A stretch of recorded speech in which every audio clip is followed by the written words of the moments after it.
working on another application for those high blocks. So in this case, we're still going to do a wrist grab. And the context is, again, grappling. It can either be a high or a low, doesn't matter. So for our purposes, for here, let's just start with the grab. So if it happens to be a high grab, okay, we were working on this as a release. Well, we could also attack the elbow with your high block. All right. So let's start with the clinch because there's an issue here. So from here, boom. Now I want to get this hand off so I can get distance. This creates that straight arm. And then instead of releasing, I'm just going to drop this hand right down. I'm going to reverse the grab.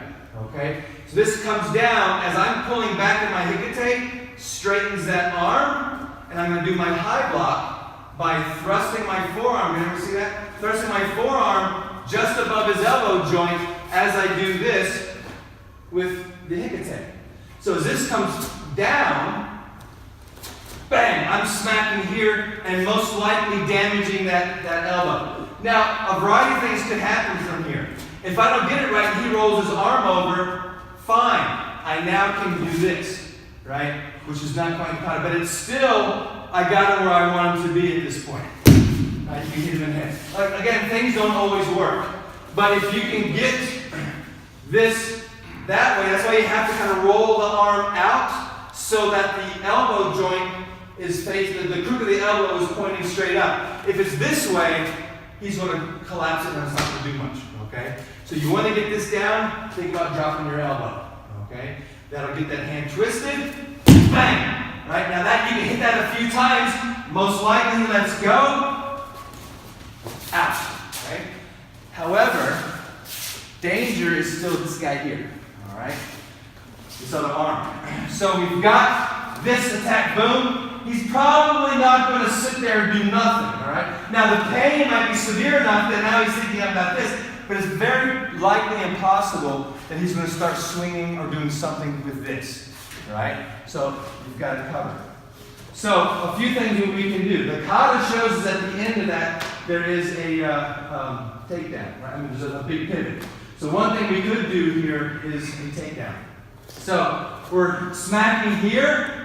He swings, I check it. As he's pulling back, I'm just going to step in and do that same throw that we've done before. I mean, here, goes, out. All right? Remember that? Remember we worked this? Remember that? That's what you can do. So if he's got your wrist, I mean, if you're smacking, boom, he swings. You can check here, step in, go for that takedown. Or if he swings, you can check it, pull it back again. You can grab here, punch, step in, and throw the other side. So you've got a choice. But basically, at the end of that kata, it just says throw. Right? That's one interpretation. Okay. So that's one thing that we can do. The other thing that we can do is after we've smashed that, this hand is probably going to be loosened up. We slide it back. Now we switch the grip and we go into that armbar again.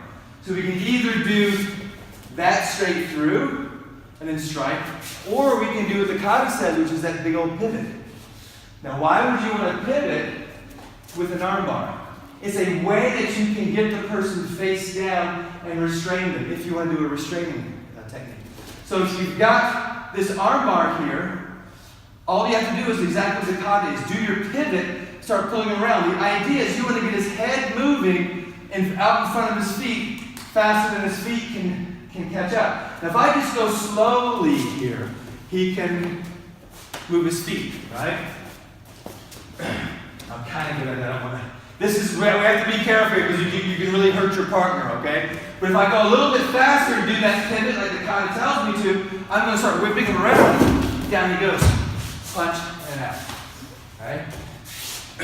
So, for civilian self-defense, getting him down, restraining him, that's not something we should necessarily be doing.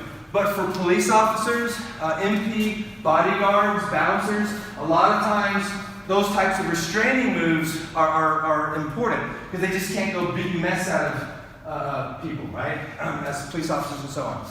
So using that kind of a movement straight down, and then there are other things to get them face down and all that, which I'm not adept at. But you can see this arm bar can be helpful in getting the person face down. And then there are ways to shift them forward, wrap the arm up, get a cuff on, and that kind of stuff. All right?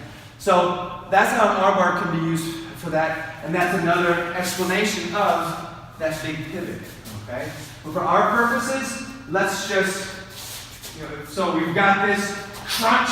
If you start swinging, we can check here, punch, go into that throw, or we're crunching here, we check it, we can then go to the throw on this other side, or crunch, we check, get that hand out, and do what we just did. All right, so we've got options, basically. Kata is giving us a variety of options.